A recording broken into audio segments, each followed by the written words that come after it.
What up, Coordination? On the pod today, we have Jordan Hall, who is a serial entrepreneur, was at mp3.com and founded Divx.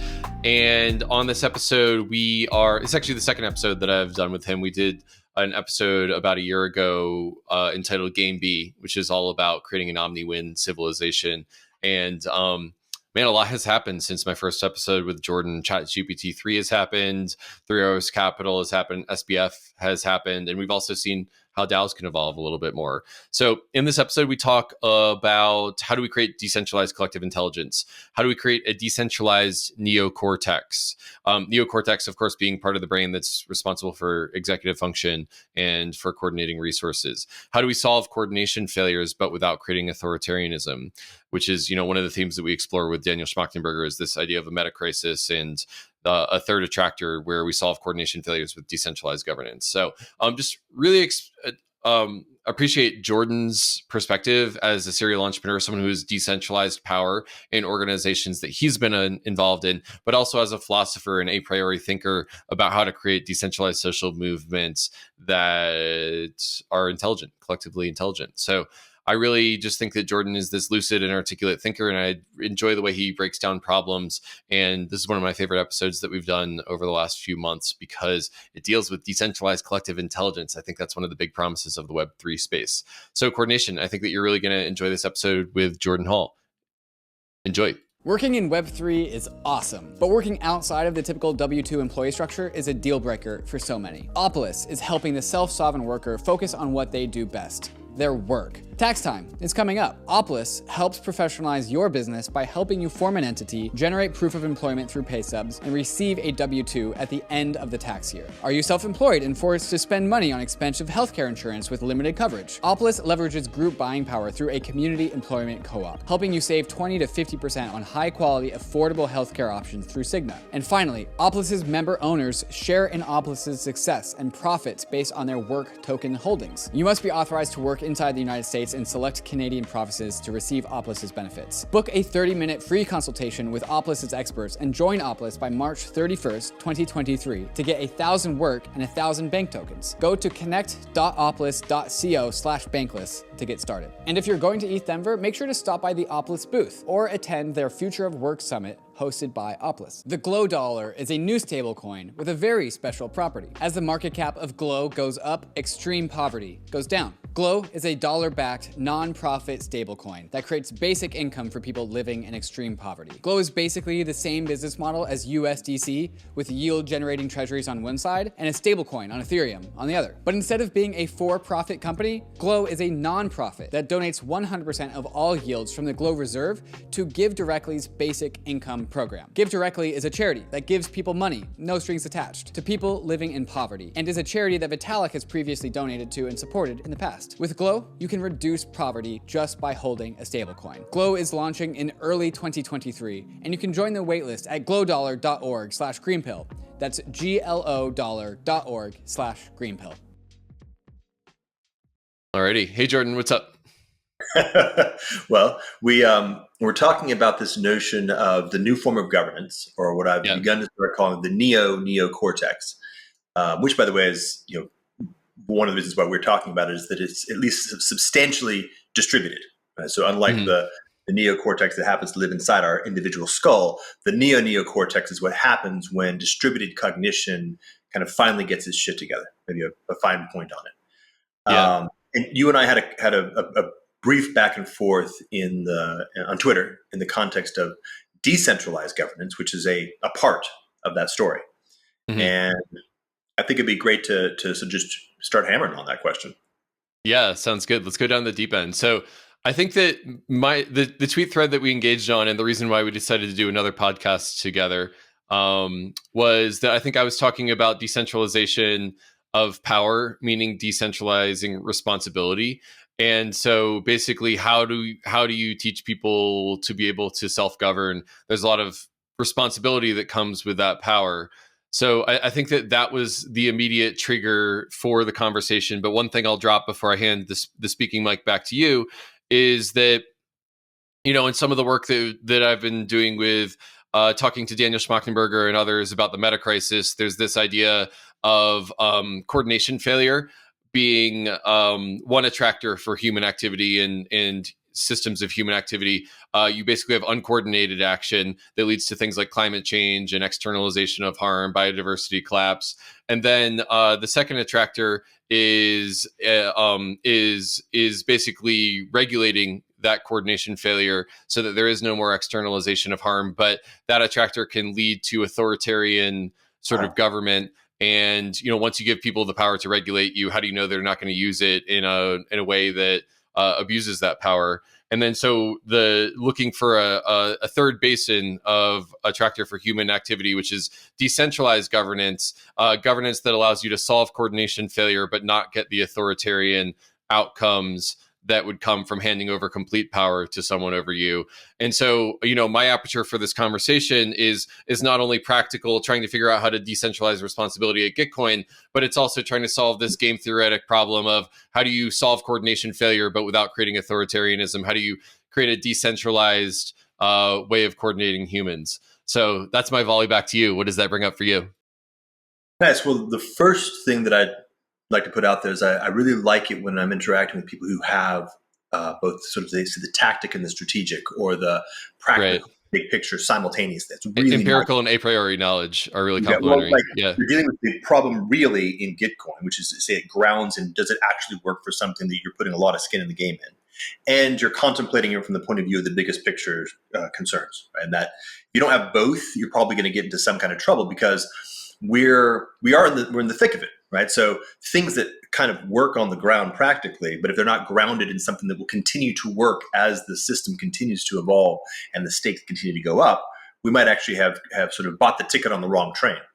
Contrary-wise, of course, if all we're doing is sort of pie in the sky and we're not actually grounding it in what actually works in reality, then we're definitely going to kind of get it when it comes to the end of the game. So another triple I'd put to you, and I think they may actually fit in an interesting geometry, is the false dichotomy of market and state. So in some sense, somebody might say, oh, yeah, decentralized governance, we already have that. It's called the market. Yeah. And in some sense, they're actually correct. So you have coordination failure up here. Then you have pure centralization or totality down here. I'll actually call it totalitarianism even more than authoritarianism. And we're looking for something which is, and I won't say actually the middle, but something that's not that, like a third axis. But the same thing's going on with the false dichotomy of market and state, where I would say that both market and state are the same, in the same sense that sort of Coke and Pepsi are both a form of sugar water, and they're in a de facto conspiracy against water itself. The market is something that has a role to play in supporting distributed or decentralized coordination, but it has a whole series of failure conditions. And bureaucracy, or hierarchical formal constructs, have a role to play. It has a whole series of failure conditions. And we've been led to believe that the solution is in the alternative, i.e., if you really believe in markets, they're the right answer and hierarchies are the trouble. If you really believe in hierarchies, then they're the right answer and markets believe the trouble, and maybe you think they trade. But I'm saying there's actually a third attractor that is the actual proper response. And I think that these two ways of thinking about it actually fit together quite nicely. However, one of the most challenging elements is something that I've been calling the through the looking glass problem. And the reason why I call it that is that there's something like a weirdly potent inversion or reorientation is actually even better. Remember the scene in Ender's Game where they realize that they're actually in a non-gravity environment, so that it's not clear what the direction of down could be and how difficult it is to actually coordinate when you don't have an orienting basis in a shared direction. And of course, Ender's like, the enemy's gate is down, done. We now are reorienting in a new basis. And it's something like that, like an inversion of the past 500 years or so have put us in a deeply psychological and cultural inertia of a particular form of how we go about even thinking about what coordination means. And that one of the things that's happening right now is we're going through a looking glass. We're actually coming into something which is in many ways the inverse of that. So, I'll give examples of that in a moment. Well, actually, I'll give you an example of that right now. One of the things that I would propose for those who are thinking about things like DAOs, like quite practically, or for that matter, any group, is a very interesting distinction between the concept of politics and the actual root of that, which is politeia. And they're almost perfectly inverse to each other. So politeia has the sense that there is some being, some wholeness, like let's go with like an ocean or a lake or a river or a forest, that has its own, let's say, essence or its own spirit or its own wants to, not needs, and most particularly values. And the human beings that are called to give agency to that being are in service to that. And your job is not to make choices yourself, but rather to discern what that would want if you could perceive clearly. Right? And this is, by the way, politeia Athens. Like Athens has a beingness, and our jobs as citizens of Athens is not to engage in horse trading between each other to figure out like who gets to win what piece of it, but actually to collaboratively discern what is actually the essence of Athens expressing and how do we embody that. Yeah. And then politics is the kind of crude inversion of that when that being goes away, where we are actually no longer guided by a wholeness, but rather are in fact reduced to horse trading between each other, these kind of limited, finite, and relatively Moloch captured beings that will fall into various kinds of multipolar traps. Right? Multipolar is the exact inverse of wholeness. So one proposal I would make is to see if there's a way for us to collectively reawaken or return to what politeia really means and no longer endeavor to solve problems by means of politics, which I would propose is in fact just sort of preordained to do in the Moloch sense. If I'm using terms that have some legibility in different sub-communities, if these terms like Moloch don't mean anything to you, just let me, I can expand it into a different frame.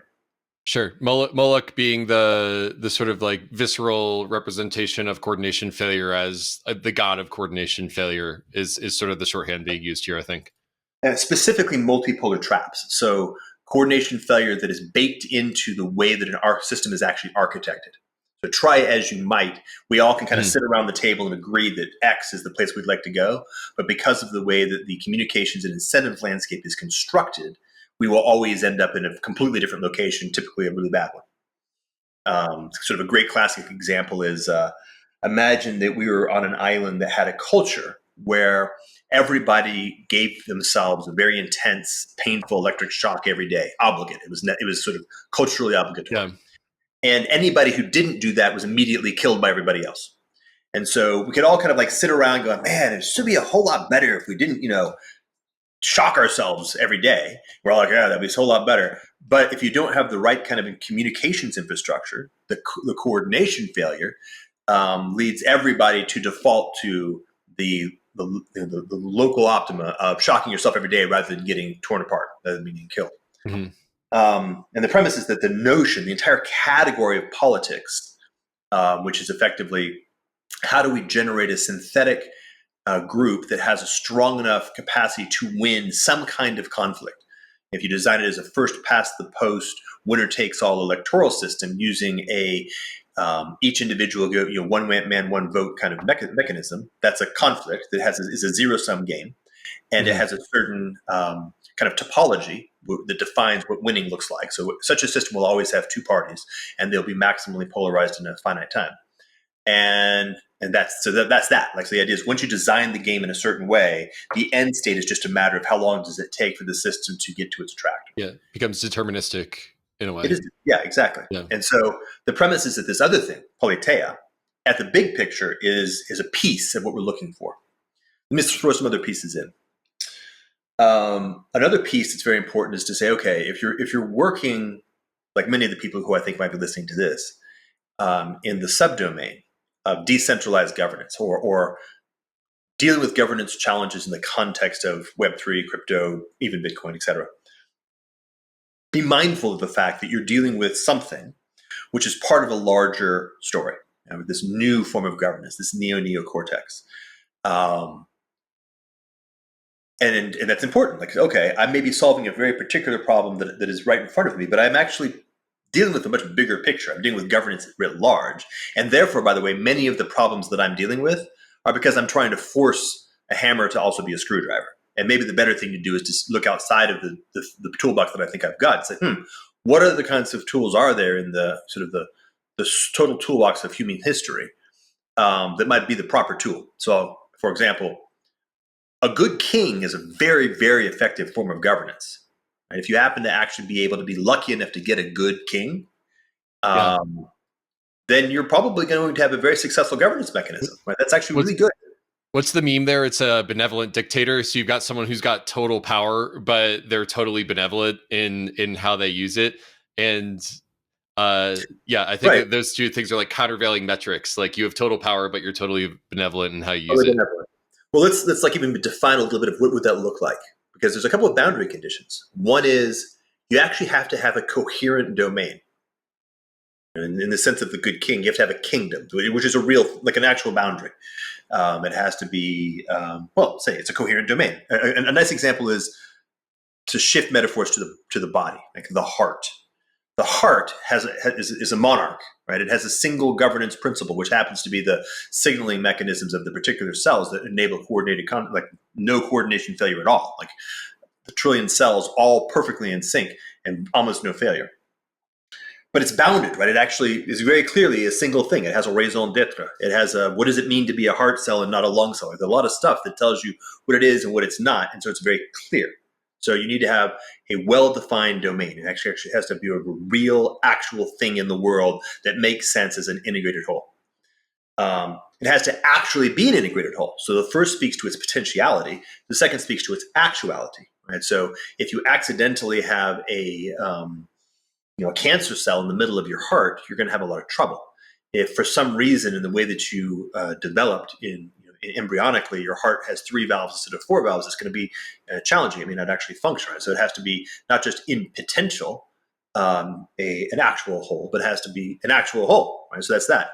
And then finally, you have to have some kind of governance mechanism, which is from a cybernetics perspective, has exactly the right control capacity to deal with the inputs and outputs of that domain. It can perceive all the signals that are relevant to the thing it's dealing with, and it can issue control structures with the right kind of rate, or let's say bandwidth is a good term, with the right bandwidth to provide the feedback so the control operates, and is intrinsically bound to the domain itself. Right? So the heart's governance mechanism has no capacity, interest, or desire to govern the lungs. Right? So that's the thing we're talking about. And notice that the body is a really interesting example of a quite nicely decentralized governance mechanism. It's not like you're a single homogeneous organism where everything is governed by the brain. The liver does a lot of stuff, a lot, right? And things that the brain has no awareness of at all. The lungs do their own thing, and the heart does its own thing, and God help us, the small intestine and the gut biome. This is massively decentralized governance. And in fact, the proper partitioning of functions to domains that are well bound, that are well integrated, and have cybernetically proper governance mechanisms in the context of a larger protocol where each piece is actually held in proper dynamic relationship with all the other pieces. Mm-hmm. Okay, now we're starting to get somewhere. So those like some more things to put into place. And I would mention, by the way, access to mechanism different metaphors, like I'm using the human body as a metaphor to describe governance, so as to give perspectival insight to a different problem domain, like a DAO. You can do that like 4 to 5 different ways. You can say an ecosystem, a forest, which is different than a body, right? Organisms aren't the same as organs. Yeah. All right, interesting. I can start thinking more clearly about this. The other one I would put, and we talked about this actually in our Twitter feed, is actual lived experience. This isn't the kind of thing that can properly be dealt with by means of what I'm going to call it ideology or theory. It's complex. It's very complex. Like one of the most complex things in the universe is humans trying to work together in groups. And if you haven't actually done it, if you haven't actually lived it with real skin in the game, like real stake, and therefore as a consequence have failed a lot meaningfully and felt that failure deeply, there's just going to be a whole bunch of stuff you don't grasp at all. And contrary-wise, we probably should be, let's say, honoring, or at least not throwing out the past, when you say 100,000 years of acquired wisdom in how this sort of thing works. So there's a lot of jewels or a lot of diamonds that have been gathered by humanity, many of which aren't proper. Let's say the various forms of domination, incentive constructs that were developed to govern the Bronze Age. Okay, we're going to probably throw away threat of torture as a primary mechanism of intimidating people into doing what you want. Fine, good. And also, there's lots of other stuff that was actually learned in that time frame that we want to conserve because it was hard earned and actually deployable in our current environment. Yeah, I think, one of the sort of memes that comes to mind for me there is the idea that any new system of governance should transcend and include the previous form of governance.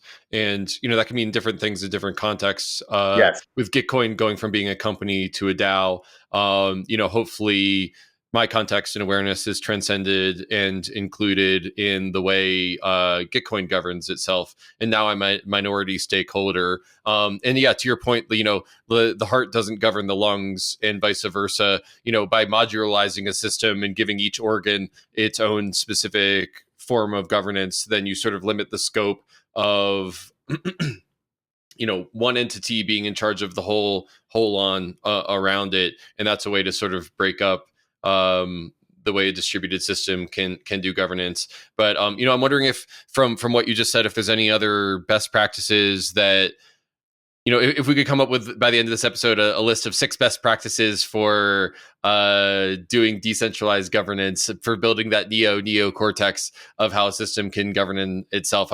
I'm wondering what else you would add to the list.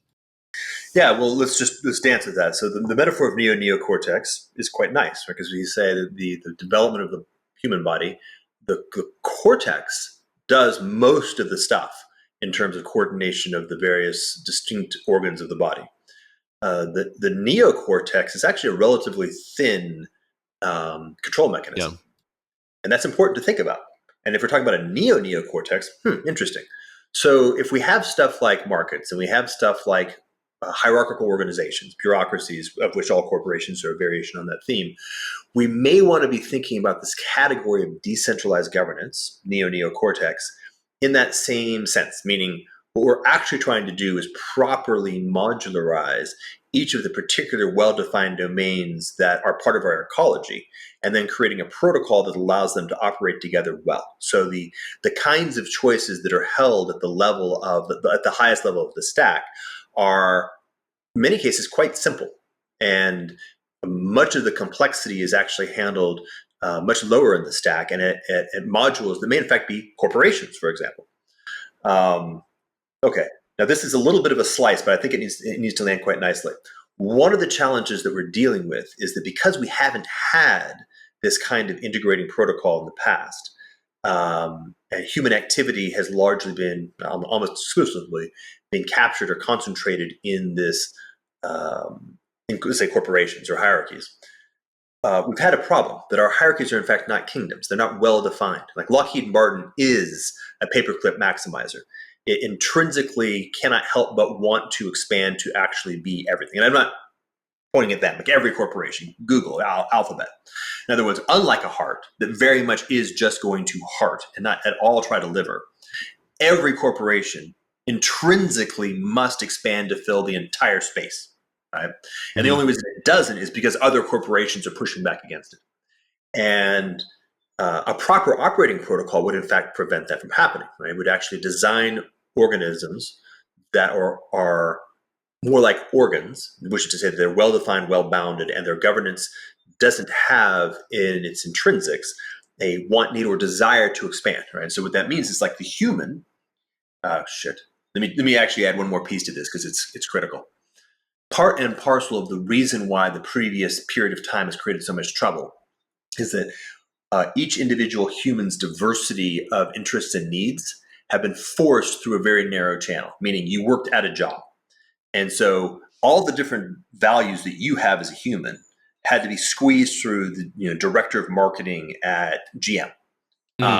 And so this actually is way wrong. It's a mess. And what it does is it creates an energy inside GM for it to become an empire, right? To expand and expand and expand.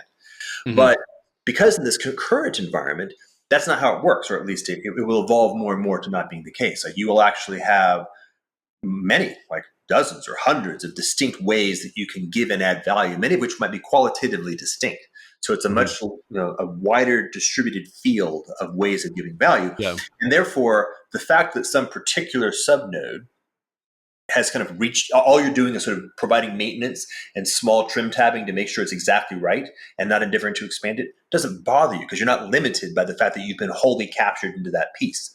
You're not losing your ability to thrive by having this sub piece stay exactly what it is. In fact, quite the opposite.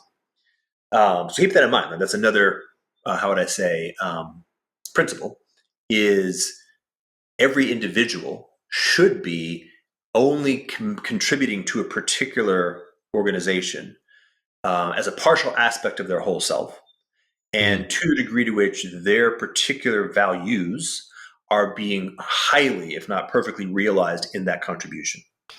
So let me just say back to you what I think you said, which is the fiduciary duty that happens in for-profit corporations causes them to be a paperclip maximizer for shareholder value. And therefore, if you're, I don't know, the VP of marketing at that organization, the whole plurality of all of your attributes and your values gets compressed into how do I create fiduciary value for this corporation. And a world that transcends and includes that with a NeoNeoCortex, maybe that person has a plurality of organizations in which they give larger apertures of themselves, and there's a plurality of things that are being maximized for instead of just like that one paperclip maximizer. Did I get that right?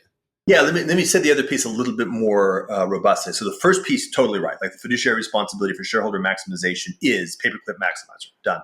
Mm-hmm. The other side is something like, if I'm working and all of my life energy as a productive person is being poured into a single tool, the only way for me to feel like I'm expanding my potency in the world is for that thing to expand and include more of the world in it. So it becomes an imperial mandate. Even if I'm just the director of marketing at GM, the only way for me to personally feel like I am growing is either to eat more of GM or for GM to eat more of the world. Neither of which is ultimately healthy. But if instead of that, I actually have, let's say, 50 things that I'm contributing to, there's whole other way for me to expand my capacity in the world, which is I can have 51st thing. I could just add another dot on my graph, but my network just gets more robust. And the wholeness of that no longer has a built-in mandate either from the central node, the DAO, or from the individuals who are part of it to have that sort of imperial expansion to just integrate everything into a single point of control. Right? So this is you get rid of the incentive for continual centralization. The languaging is actually quite formal, and guys at I don't know what his organization is called right now, but Joe Edelman and the team that's been working on that sort of stuff, and I can give you a link, have been doing a lot of good work here. But it has to do with the ability to actually operate from values instead of purposes or goals, or at least specifically to be able to actually have values be very clear and be kind of the orienting basis for how people operate. So again, I'll give you an example. So if you're going to work at GM, I don't know why I'm giving poor GM the thing. Let's go make it Google. Yeah, fuck Google. So you go to work at Google. One of the consequences of going to work at Google is that you have to leave your values at the door. Right? You have a job. Mm-hmm. Now, to some extent, you're going to work at Google because you kind of like, maybe it fits my values. Although for the most part these days, it's because they're paying me the most money and maybe it has some interesting work to be done. So one value I have, working on interesting things, another value I have, getting paid a lot of money, those get satisfied. And all the sort of like 38,000 values I have get kind of like shit canned. All right. So then what happens is your incentive structure is very oriented towards goal maximization.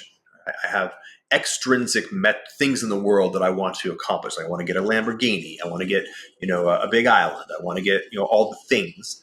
And by the way, you can articulate values as goals, but we're not going to make that a little bit esoteric. Mm-hmm. In the new natural ordinary humans don't work that way. Right? Natural ordinary humans, Oh, well, is that noise too much? I think it's fine. It's bearable. Natural ordinary humans, the notion of values, or the term value, is the kind of being that, or the kind of being that you want to become in the world, the qualities of being, which is to say the set of values that are that you express into the world are the orienting basis that constrains your choices. And it's profound. That's living a meaningful life, right? If you're actually able to make your choices on the basis of your actual values, you're living a meaningful life. And I'm not meaning that to be like fuzzy. I'm trying to articulate what that word means. Like it's a concrete thing, like it's an actual object in the world. And in this new environment, what we're trying to do is we're trying to bring that back in. And we're trying to actually say, okay, I need to be having some aspect of my values. First of all, every thing that I'm doing, every way that I'm making choices and expressing my choices into the world must be fully harmonized, in harmony with the values that I'm making. Right? So my values are expressed deeply through this agentic channel. Right? So the DAO is a way of extending my values or my values into the world. Mm-hmm. And because you can partition things quite nicely and break things into modular pieces, I don't have to have anything carry more than it can actually carry. This simplifies things tremendously at the level of governance. And the notion of fluidity, meaning if I'm part of a DAO structure where there's not high values alignment, then I should just probably go somewhere else. Or maybe a subset. I should drop into a different aspect. Maybe there's a certain piece of the story where the values alignment is very high. Or I should be adding value to a different construct over here where the values I want to express are actually going to be well held. Right? It doesn't necessarily mean I shouldn't be here. It just needs to be, there's nothing contrary. Right? So it's a weirdly more intense holding of principle, a weirdly more intense holding of what you actually care about as a governing principle. Right? I'm actually saying that fundamentally, that the group should strive continuously such that the values of the individuals are actually being very well expressed by means of participation in the group. And where that's not happening, that ends up being a primary problem that needs to be resolved. Like, it's fine, let's figure that out. Like, maybe we're doing something wrong, or we're the wrong group of people, or we're not a well-defined domain, and so it's actually just intrinsically noisy. Because if you can get there, right, if everybody's able to understand, here are the values that are the politeia, and here are the values of the essence of this thing, and my values are deeply aligned and well expressed, then the kinds of conflicts that we find in the domain of politics don't really arise. You have different problems, but they're not those kinds of problems. So that's another one. Right? It's a design principle. Cool. So I'm just going to play that back to you. So say I am trying to decentralize some organization that I've been involved in. I think having a holonic perspective in which you can see the parts of that organization as wholes in themselves, but also parts of another whole, allows you to sort of think at the right level of scope. And there's probably some modularity in there where each piece has its own scope. And then maybe at the level of the ecosystem, the highest holon, or maybe at individual holons, you've got values and values alignment.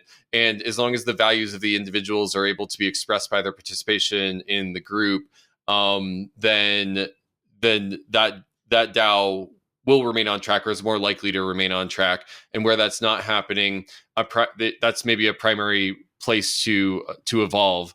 The one thing I would take, and I would sort of extend what you've given me so far, and I'd love to hear your feedback on what I just said, but like this idea of socialware versus trustware, I think is new in the DAO space. So Jordan, basically the idea here is socialware is this idea that is that we can rely on agreements with each other. For example, you and I agree that you're going to give me an apple. And until we see each other, that's just a social contract in between us.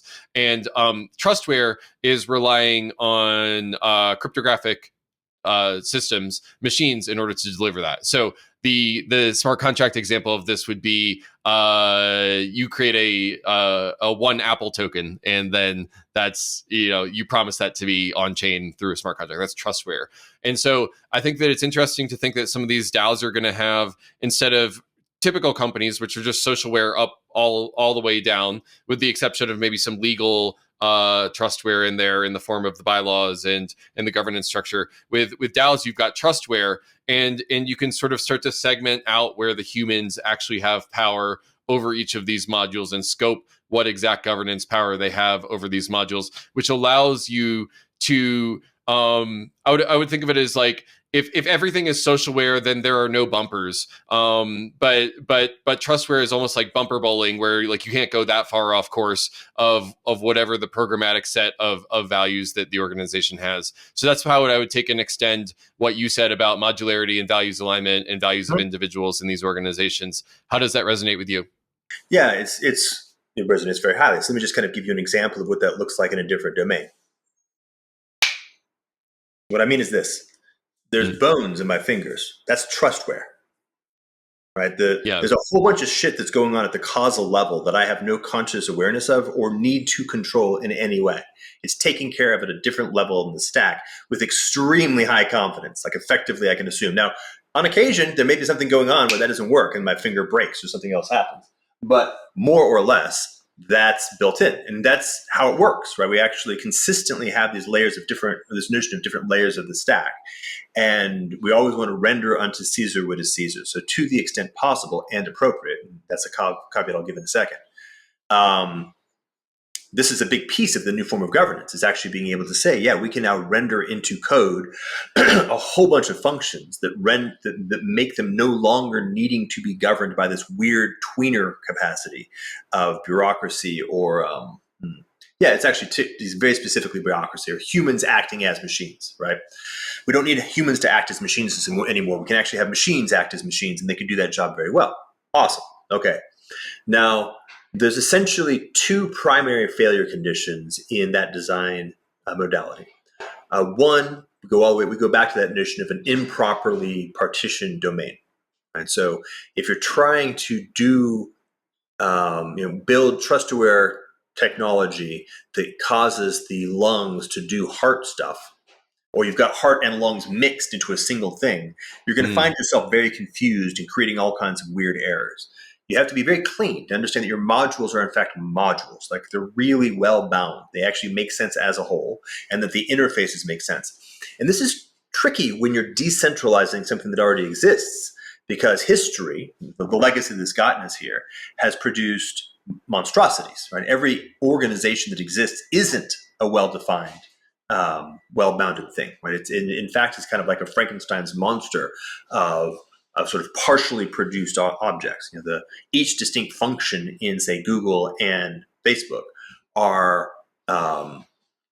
like a weirdly bound cancer cells. It doesn't make any sense necessarily for Google to have a particular set of organizational functions in a properly functioning ecology. But because we don't have that, the boundary of corporation is wrapped around it. You've got all these things that are inside it that actually maybe should never be there. So when you decentralize it, a lot of that actually just needs to go away. And big pieces of other stuff actually need to be reshaped until they are in fact properly modular. Okay. That's one piece, right? So that's the notion of, if you don't actually have well-defined domains, then all of your design efforts are going to be trouble. And what'll end up happening is that the human stuff will end up having to kludge what the fuck's going on. Like everything keeps breaking or getting broke, we call it, wrong results are coming out of it, et cetera, or the complicatedness of the mechanical structure results in a machine that is too kludgy and therefore is error prone like crazy. The other side of it is when we endeavor, largely because of ideological presuppositions, to do in Trustware what in fact must or should be done in socialware. And so this is the kind of the ideological problem of decentralize all the things. Or when we say code is law, we mean code is the whole of the law, something like that. And that doesn't make any sense, right? The reality is that choice is an aspect of reality. And more importantly, choice is part of the aspect of reality which makes reality a thing that we care about at all. And so what we want to do is we actually want to be rendering to the machine all the stuff, but only the stuff that the machine is exactly the right solution for. I should mention, by the way, that as I contemplate this conversation, I noticed it in myself that things like crypto and AI are part of the same domain, like they're part of the same issue. And the machinic, right? How do we actually deal with the machinic, integrate the machinic, have it support and empower our choices well, as opposed to convert us into very poor machines or pull from us all the stuff that we actually care about. Yeah. My sort of theory about, well, so first off, the well-scoped domain, like the point that you just made is very well put, but just to take your your point about AI and blockchain fitting together and run with it. My sort of theory on that had been that blockchains are really great at creating heuristics. So your token balance is X, Jordan, and mine is Y. On, I don't know, token Z, but on token A you have balance B and I have balance C, and those are like heuristics. And AIs are really good at heuristic maximization, which is just basically to say climb this hill. If the heuristic is what's your token balance, then an AI can try to maximize that. So what if we had I don't know, a token that represented the amount of the fight against climate change. So basically, you had an AI that's job was to maximize the value of that token and the amount that they had, and you set an AI loose on that heuristic. If blockchains can set heuristics for things that are actually good for humanity, then that's maybe how the two systems fit together. Kind of yes and no. So this is that's a really good example because it's like the trickiest place. Let me flag because I don't want to forget about it. Let's go with wisdom and good choices. So just let's get back to that. But there's a profound, and by the way, obligate. There's no other way of doing it that I'm aware of. So there's a profound and obligate way for the construct that you were just imagining, AI, blockchains, etc., to support humans in properly stewarding the complex world that we live in. And it's not going to be the kind of thing where we want to or could design a finite set of metrics that are going to actually result in the solutions that we want. So it's more like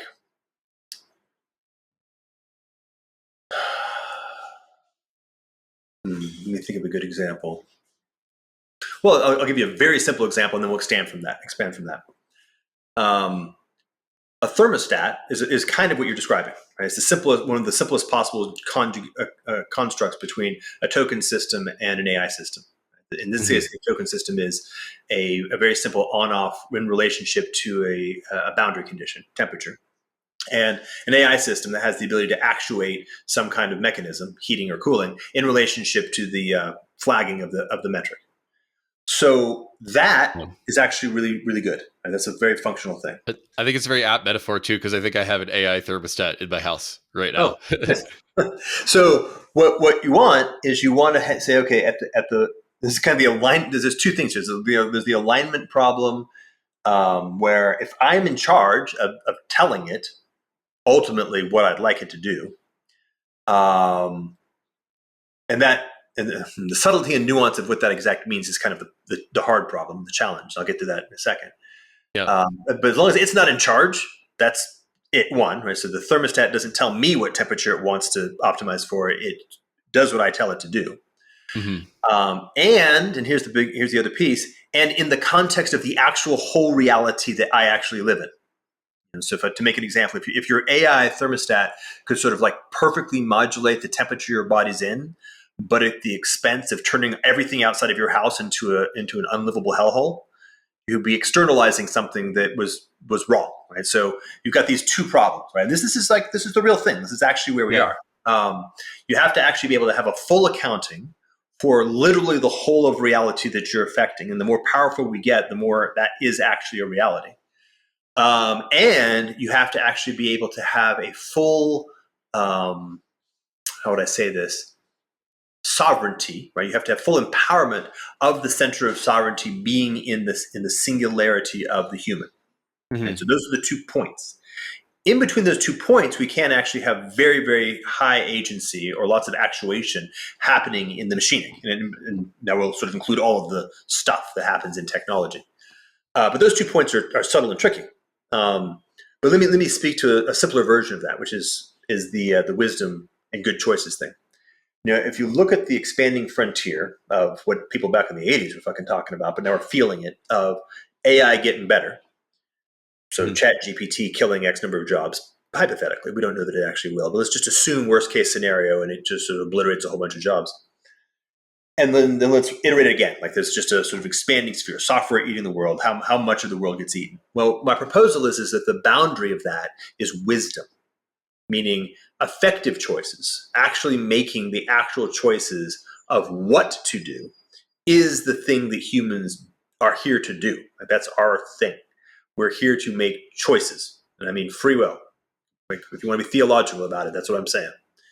And we must not ever, and there is no way to get this right if we tried, endeavor to, what's that word? Not take that responsibility, like to actually drop our responsibility for making choices and endeavor to actually have machines, AI or whatever, make those choices for us or in our stead. Which ultimately ends up being quite nice, because what that means is that we're endeavoring to cultivate, and by the way, at the level of simple DAOs, for example, we're trying to cultivate virtue, cultivate wisdom, effective choice making in individuals. So unlike corporations, which have as their characteristic the need and desire to convert humans into machines, cogs, right? I need you to not be a human.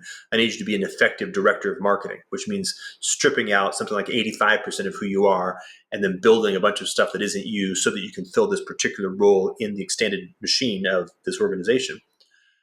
The end point, and probably not that far away, but the end point of this new thing we're dealing with is actually, no, I actually need you to be a whole human. Like, I need you to be wise, and I need you to be prudent, and I need you to have courage, right? I need to actually upregulate virtue in humans maximally, like really, really, really high quality human. One, because more and more and more of that other stuff is going to be rendered into the machinic domain. So the fact that you are very good at X function is actually rendered obsolete on an accelerating basis. And because the potency, the power that we're wielding is increasing as a consequence, and therefore the consequence of the choices that we're making gets actually deeper and deeper and deeper. So profundity in governance becomes the kind of the thing we're doing. We're actually steering these monstrous, tremendously powerful machines. We kind of do a really good job at it. So keep that in mind. Like, next key principle is you're really invested. I mean, like, really, actually, like, the HR function of DAOs should be extending resources in cultivating the virtue of every individual who's participating. And one of the things we talked about, by the way, is that notion of boundary remembering, meaning a sense that, like, just because you happen to have been born a Homo sapiens, you therefore can and should have perfectly equal rights in governance of every single DAO that you want to be part of, is not true. Right? The way I put it is, humans are not born sovereign. Humans are born with the potential to become sovereign. All humans are born with the potential to become sovereign. It's hard work to actually be able to carry the responsibility of making effective choices in the world. So, one, good boundaries, right? An invitation only to people who are mature and capable of actually taking stewardship responsibility for something important and being serious about reality and life. And then two, a deep mutual commitment on the part of everybody in that group, as individuals and as a group, to cultivate that capacity further and further by virtue of what they're doing. Right. So I'm going to add commitment to maintaining the organization, or maintaining whatever the scope, the purpose for being of the organization from each individual is sort of one of these necessary criteria here. No, exactly. Not actually. Maybe we deconstruct that in two ways. So one is cultivating in themselves, like a deep commitment to growth in their own capacities, to make effective choices and to discern their own values and to express those values well into the world. So become that kind of a person. And then as a consequence, the expression of the values of the thing, the organization, but it's not quite the right term, not the purposes, but the values of the organization into the world with increasing precision, and increasing, what's the right word? Like, it's intensity, right? You've got precision, fidelity, and intensity, but all three, right, really happening. So it's really delivering what it's supposed to be doing really well, and cleanly, and nothing else into the world. Like, that's what you're real committing to do. Like, be a really good heart. Be a really good heart like a motherfucker. Don't ever drop the ball on hearting, because the whole organism is counting on you to not skip a beat. Yeah. Well, given that we're getting towards the back half of the hour, and I just want to make sure that we're converging here. We started off by asking the question of like, how do decentralization, how to turn company into a DAO, how to organize a DAO such that it can be a decentralized coordination mechanism that has a chance at creating a third attractor. And that's sort of my framing. And I've got sort of a list here of having well-defined domains, modular pieces for each organism, defining values and creating values alignment, allowing values values of individuals to be expressed by participation in a group, and like a self-correction mechanism if that's not happening, a deep commitment to growth in people's own capacities, a deep commitment to maintain, to create your own values through the organization's values, but also hopefully that becomes a collective expression of values that amplifies the values of the organization. So if I'm looking to turn a company into a DAO, it feels like these are all of the things that should be invested in, and then there's sort of like a recursive infinite game in which they play out in such a way that creates a coordination mechanism or creates a force in the world towards decentralized coordination. How does that resonate? Yeah, really good. Let me kind of take a piece that we hit on. I want to bring out. So the notion of trustware and socialware, and again, like both have an important role to play, and it's critical to actually do the trustware well, but only exactly where it's proper. Because the converse of that, and of course this has been sort of the massive autistic gap that has slaughtered crypto so far, is you have to actually take the human piece seriously. Right? You can't just assume for the whole, SBF fiasco. Right? People are people. I mean, we have ways of knowing that people are lying, that they're untrustworthy. And it's okay. Like, it's okay to actually use the wisdom of humanity to not give your money to somebody who's untrustworthy. And it's okay to use like the stuff we've developed for the past, 30,000 years to verify whether or not a person is in fact trustworthy or not, carefully and judiciously over time. Right? So we should take the human piece seriously. And then if you do that well and you combine that with taking the machinic piece seriously, now you've got something that will actually work and can carry a lot of weight. All right, that's kind of the key message here. Is like, yes, there's a lot of really cool, powerful, requisite, obligate, like we can't do it stuff happening in the technical domain, AI, crypto. Yes. And there's a bizarre naivete around probably mostly people who just don't like dealing with the human aspect and therefore really want to not have to build that capacity in themselves, trying to pretend that they don't have to by inventing, we're going to put it all in the code. No, sorry, that's not how it's going to actually work. You're going to have to actually learn how to deal with other people, how to negotiate conflict, how to grow maturity in yourself, how to communicate clearly, how to learn whether or not somebody is actually trustworthy the hard way. You're going to have to build groups. You're going to have to know how to create boundaries and not let people in. Like, it's just basically what I would say ordinary human maturity, but we're several generations from actually having that. And so that's a cultivation. We have to consciously recultivate that and then extend it with the mechanical piece. Feels like there's a certain amount of change of self and change of system that go hand in hand here. No question, man. We're in a new world for sure, and so there has to be both. Yeah.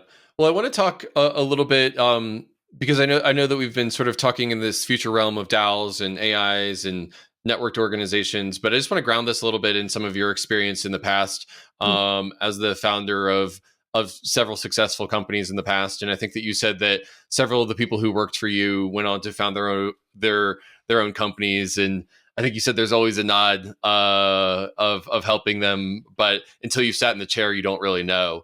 And right. And so, I'm curious if you could take us back over the last 20, 30 years of founding companies and being an entrepreneur, in some of the tangible examples of things that you've seen that might sort of ground the audience a little bit in what you're seeing for the future. Yeah, I mean, obviously this is a lot more than we're going to be able to do in 5 to 10 minutes, but let me just throw some things that pop up that seem, call it relevant. So the first is just the one you mentioned, the nod. Being a leader, like actually taking on honestly, like earnestly and honorably the responsibility of being a leader of an organization it's no joke. Like, there's a lot going on there, and it's not quite as intense as childbirth, but it's in that milieu, meaning you can't know it until you've actually lived it. It's you actually care. I'm not a sociopath, so I don't know what the sociopaths do, but let's just, for the people who aren't, you actually care for the people that are part of the organization that you're working with. You care for their thriving and well-being, right? You don't want them to be wasting their time. You don't want them to lose their jobs. You don't want them, you actually care for each and every one of them. And you're overwhelmed beyond comprehension by the fact that there's a lot more of that going on than you could possibly hold. And you care about the stewardship of the purpose of the thing, right? Your own values and how the thing you're leading is expressing itself into the world. And you're dealing with the highest degree of awareness of the complexity of the whole deal, right? You don't have the advantage or the benefit of looking at a particular subpiece and focusing your energy. You actually are kind of feeling all of it. And you're aware of all the troubles and trade-offs and challenges. And in many cases, you may be one of the few people in the organization who's actually taking a look at the world outside of the membrane, being aware of the complexity of what you're navigating. So this is a really serious burden. It's a hard challenge. And for most, it actually is a backbreaking challenge. Like you get quite burned out doing that. And you grow a lot of ways that you may not want to, right? You may have a lot because you have to. And if you're committed to the thing you're doing, you will. And that's, a growth that, again, can't happen unless it's under that kind of pressure. We know this, right? Humans know that we, at the end of the day, will almost never actually develop new, deep, rich, powerful capacities just because we want to. Right? It usually requires some kind of potency or some kind of forcing function to just make us have to get up at 6 a.m. or 5 a.m. and just get the job done continuously.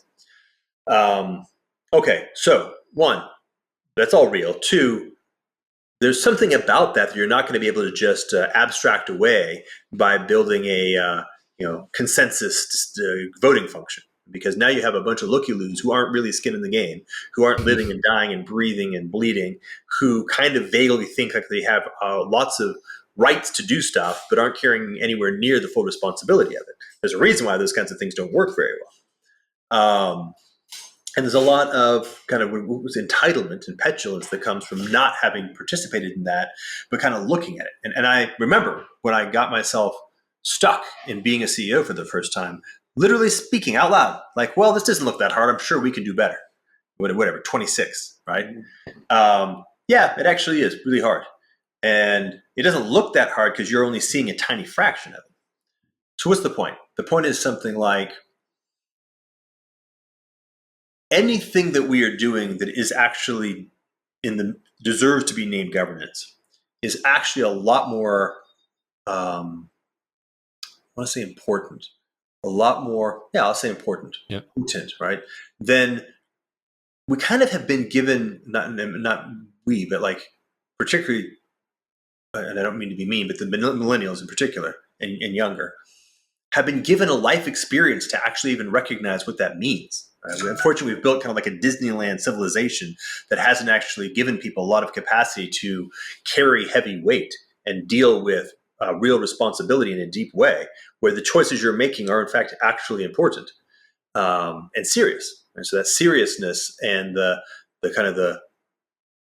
soul that comes from making bad choices where people have gotten hurt, and knowing that choices have consequences that you can't really just narrate away or bullshit away, is an element of any real group that I would trust with governing anything.